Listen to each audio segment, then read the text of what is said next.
Hello everybody. Thank you for inviting me to give this lecture on bone metastases. In this case I've turned the theme around.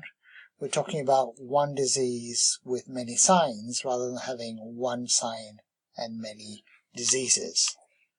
Today we're going to talk about bone metastases. These are my disclosures. Let's start with this man with metastatic bone disease from prostate cancer. If I were to ask you which one of these deposits was active, what would you say? Is it this deposit? Is it this deposit? Is it this deposit? That deposit? Or that deposit? Or is all of it active? Quite difficult to tell. If I said to you that these were the sites of active disease and the other sites were inactive, would you believe me? If I showed you a diffusion scan, and you can see on the bottom left-hand side that this lesion here is hyperintense on the high B-value image with a low ADC, that this sclerotic lesion here has a hyperintense ring, and this ground glass lesion here on the left iliac bone also is hyperintense, would you believe that these were more active? The answer is yes.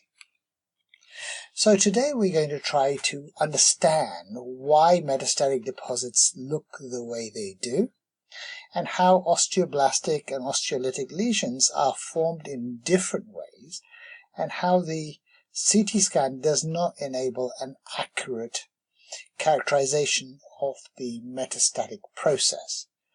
This will lead us to a new subclassification of metastatic bone disease according to the appearances on the MRI and on the CT scans, and I'll show you how, taking both together, we can understand the underlying biology. But first we need to understand the bone marrow. Now we all know that the bone marrow is established by about 25 years of age, and as patients get older, other things happen. So, for example, you get trabecular loss, particularly in postmenopausal women after 40. We know that as we get older, we get reticulin and collagen deposition, which decreases the synthetic function as we get much older.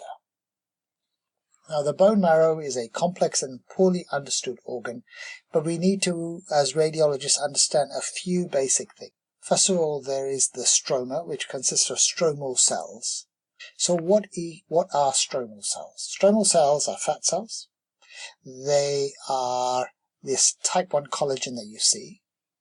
They are the fibroblasts that you can also see. But the stroma also includes hematopoietic stem cells, which are these red dots, and of course these green areas, which are the mesenchymal stem cells. When you look at this diagram, you can also see niches. Niches are areas where hematopoietic stem cells accumulate. So, for example, if you look around the sinusoids, you can see that this is called a vascular niche, and here you can see these red dots, which are the hematopoietic stem cells. Hematopoietic stem cells are also found against the endosteal surface, and that's called the osteoblastic niche. So you have two niches. You have the vascular niche, and then you have the osteoblastic niche, and that's where the hematopoietic stem cells reside. Remember that hematopoietic stem cells differentiate into blood cells, both the granulocytes as well as the erythrocytes, and these cells predominantly arise from the hematopoietic stem cells that are around the sinusoids. The granulocytes seem to be arising from the stem cells that are adjacent to the endosteal surface. Mesenchymal stem cells, on the other hand, give rise to other tissues, such as osteoblasts, such as fibroblasts, such as myocytes, and adipocytes. And these are important facts that you need to remember. So there is a type of compartmentalization going on within the bone marrow space. Now, we often think about fat cells as being passive, but they're not. Fat cells are certainly not passive. And there are two types of fat cells. There's the regulated fat cells, which are the smaller fat cells, and these tend to be accumulated in the proximal metaphyses and in the pelvic bone marrow, the proximal femora, the clavicles, the ribs. And these regulated bone marrow adipocytes are actively involved in the metastatic process. On the other hand, you have these rather larger constitutive bone marrow fat cells, and these are found in the shafts and tend to be energy storage sites. And these don't seem to be participating in the metastatic process. So the regulated bone marrow fat cells are found in the metaphyses and in the axial skeleton. The constitutive bone marrow fat cells are the larger ones in the yellow marrow space. But if you look at this image, you can see that the bone marrow metastases most closely match the spatial distribution of the regulated smaller fat cells. It turns out that there is a very complex signaling between the cells that arise from mesenchymal stem cells and hematopoietic stem cells. Specifically, I'm talking about cells that differentiate into osteoblasts and osteoclasts. Now, when you look at an image like this, it looks complicated, but there's only 4 facts that you need to know. Number 1, hematopoietic stem cells give rise to osteoclasts. Osteoclasts are used for bone resorption. So that's here on the left-hand side. Mesenchymal stem cells give rise to osteoblasts and fat cells and other mesenchymal derivatives such as chondrocytes, fibroblasts. But the important thing for you to remember is that the fat cell and the osteoblast have a common progenitor. Fact number 3. The differentiation of a mesenchymal stem cell into an osteoblast and the osteoblast then forms bone occurs by a pathway called the Wnt pathway. And remember that osteoblasts and osteoclasts signal each other via a pathway called the OPG rank mechanism. So we can think of this as a triangle. Mesenchymal stem cells on the right-hand side of this diagram become osteoblasts, hematopoietic stem cells become osteoclasts, and osteoblasts and osteoclasts perform different functions. Osteoclast reabsorption, osteoblast bone formation, and they signal each other using this mechanism of rank and OPG. And this is the mechanism that is taken over by the cancer cells to form all those different appearances that we see. So when a tumor cell ends up in the bone marrow, it initially signals the osteoclast. The osteoclast releases growth factors. Tumors then grow, and then they need a matrix. So to form a matrix, they signal osteoblasts. Osteoblasts lay down osteoid. The tumor cells can then grow on that. So this is the process. So the process is initially osteoclastic action, release of growth factors, then an osteoblastic action with the formation of woven bone, and the woven bone is what eventually mineralizes to form bone. And this is another way of looking at it. And what you'll notice is that on the left-hand side, you have predominantly an osteoblastic metastasis. So in this particular case, it's osteoblastic recruitment and activity that led to that image on your right-hand side. But a year later, you can see there is a predominantly osteolytic process. So you can see how both processes are occurring together and in time, but they are not coordinated, as a result of which you get different appearances over time. Osteoblastic deposits mostly on the right, osteoclastic action on your left. Same patient, 1 year apart. And you can see that in this particular instance in a patient, again with metastatic prostate cancer, and you can see on the right hand side, you can see this mineralized bone being formed and osteal mineralization, which is the mineralization of the osteoid. But look what happens a year later. Some of the mineralization has become quite dense. But if you now look, you can see osteolytic lesions. So you can see how it switches from an osteoblastic phenotype on your right and to later an osteoclastic phenotype is beginning to emerge. So again, you can see how this changes in this particular patient over 6 months. Now you'll notice on the top right hand side, I put down a ring-like appearance. Why did I do that? I did that because the mesh, the osteoid, is in the middle, and the mesh becomes calcified due to the attraction of hydroxyapatite crystals, and then the tumor cells end up on the margins, and you can see that on a scan. So here's a patient where you can see a small area of nidus calcification. On the CT scan you can see a halo. This halo on the diffusion imaging is cellular with a low ADC.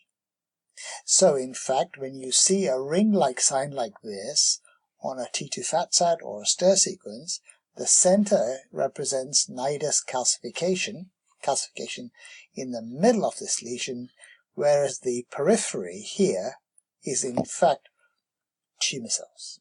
And you can see that on the diffusion sequences. So you can see how by looking at the CT scans and the MRI scans, you're able to visualize what is the biological process that's going on there, but you need both the MRI as well as the CT scan to be able to make a determination. So if you look at this patient, again with metastatic prostate cancer, you can see several different types of metastases if you look at the MRIs and the CT scans together. So you can see how this metastasis on a CT scan is invisible, but is clearly there on the diffusion sequences. This lesion here in the left iliac bone has woven bone.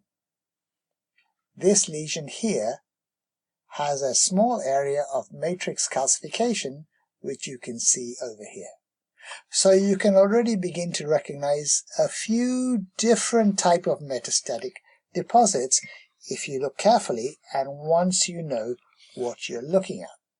So originally we used to think about osteoblastic and osteolytic and mixed metastatic deposits. But in fact, once you start looking at these images carefully, you'll notice that there are lesions that you can't see on a CT scan. I've shown you a couple of examples already. But if you then look at the CT scans carefully, you can differentiate a very dense metastatic deposit from one that is less dense with woven bone. On the other hand, once you add DWI, you can then begin to separate this even more. So you can end up with low cellularity and high cellularity metastatic deposits. So based on these preliminary comments, you can divide metastases into low cellularity metastases and high cellularity metastases. But remember, high cellularity metastases can be osteosclerotic to osteolytic or invisible. So let's take the example of a highly cellular metastasis that has no CT features. This metastatic deposit here. Here is an example. This patient has metastatic melanoma. You can see on the high B value images the patient has metastatic disease throughout. On the CT scan, it's completely normal. The matrix is not altered.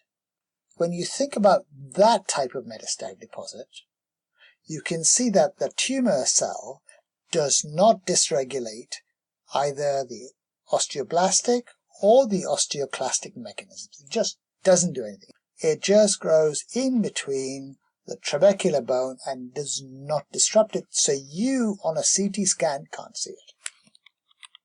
Okay, let's look at a purely osteolytic lesion on a CT scan that is highly cellular. This type of metastasis. Here is an example. You can see that the bone scan is negative. In other words, there's no osteoblastic action. If you look at the CT scan, all you see is areas of osteolysis, but there's no osteosclerosis. Yet, the whole body MRI scan with the morphological images as well as the DWI shows you extensive metastatic disease. So in this case, it's only the osteoclastic pathways that are activated.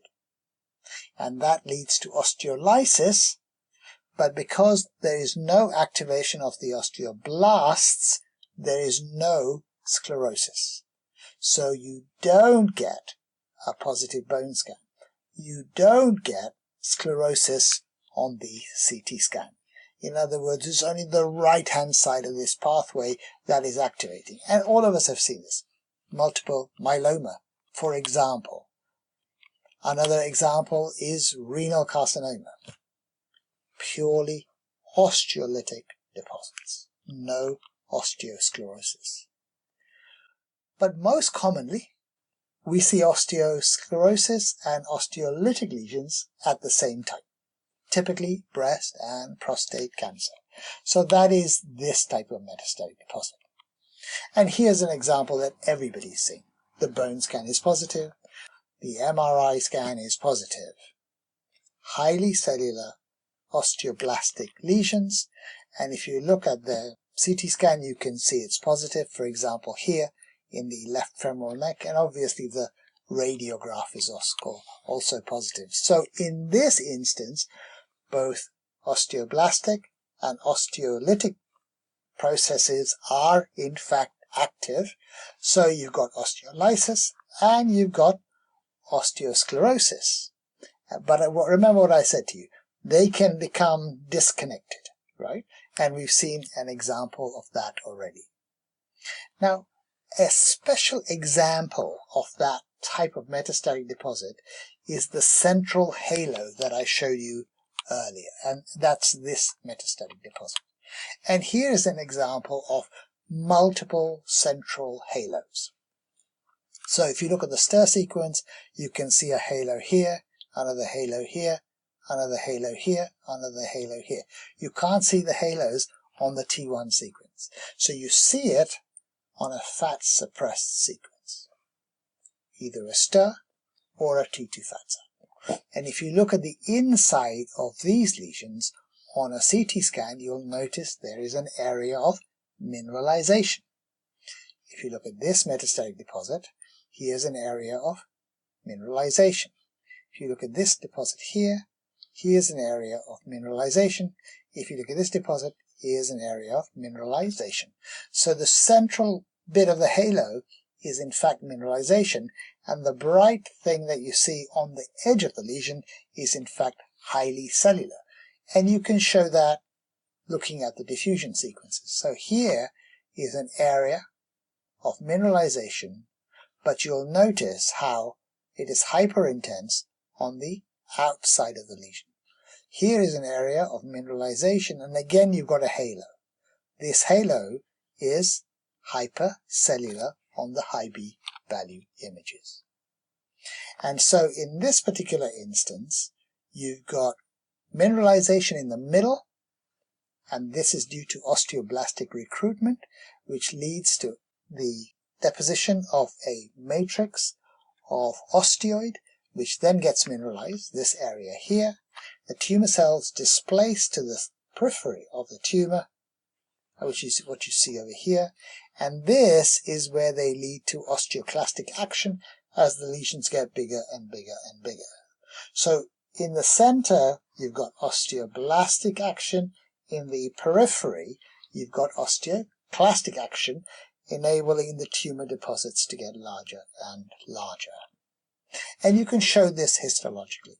So here is a tumor that's been growing on the skull of a rat. Here is the metastatic disease. If you look here at the margin, you can see the woven bone in the middle.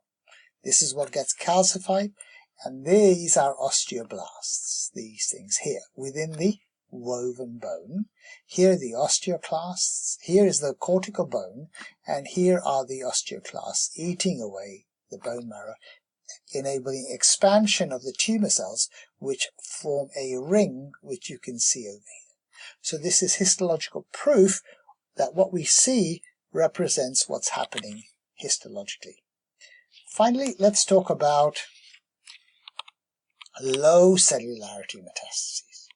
There's two that I want you to concentrate on today: the osteoblastic and the osteolytic low cellular metastasis.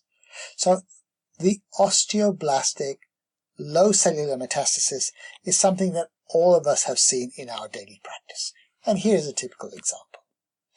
You can see that the bone scan is negative. So it's osteoblastic, but the bone scan is negative. On the other hand, and you look at the diffusion sequence, it's negative. But if you look at the morphological sequence, we can see the deposits. So here it is on the T1 sequence, and here are the lesions on the CT scan. So these are densely osteoblastic lesions with no hypercellularity that you can see by your eye. In other words, it's just the right-hand side of this triangle that is active. There's not much in the way of osteoclastic activity. It's mostly osteoblastic, leading to osteosclerosis, that dense osteosclerotic appearance. Then you can have the low cellularity metastasis that is full of fat, a lytic lesion that is full of fat. And you do see that in multiple myeloma, classical. And here is an example. This is the classical osteolytic type of multiple myeloma, also called the osteoporotic pattern of multiple myeloma, which is not that uncommon, 30, 40, 50% in some series. If you look at the CT scan, you can see there are multiple areas of osteolysis. You do the MRI scan, it's negative. Look at the T1, look at the T2, look at the diffusion. It's negative. It's full of fat. Strange. So what's the explanation for this? This is where we come back to the original biology. Remember we said that the mesenchymal stem cell can become several other types of cells. It can become a fibroblast, a chondroblast, an adipocyte, or an osteoblast. Remember we talked about that. But we also said that there was a common progenitor between the adipocyte and the osteoblast. And if you block the Wnt pathway, which is what multiple myeloma does, then you form more adipocytes, which is why you get fat within areas of osteolysis, because the areas of osteolysis are caused by an increase in the osteoclastic action. So you've got osteoclastic action being promoted by Wnt blockade, but Wnt blockade then promotes adipocyte formation. So you can see that by using MRI scans and CT scans, it's possible to get rid of the old method of classifying bone metastases into osteolytic and osteosclerotic lesions. We can now be much better at classifying lesions into low cellularity and high cellularity, and within each of these groups we can have osteoblastic and osteolytic lesions according to this new method of calcification. So just to conclude, the distribution of metastatic disease in the bone marrow is determined by stem cell niches and the adjacent bone marrow stroma, which includes the regulated bone marrow fat cells. the balance between osteolytic and osteosclerotic mechanisms determines the nature of the observed phenotype on X-ray techniques. By combining MRI features with CT features, you can expand the classification of bone metastases according to the cellularity and the appearance of the matrix. Most importantly, by looking at the MRI and the CT scan, we can then infer what is going on biologically, and that's the most exciting thing. I hope you found this lecture useful. Thank you very much for the invitation.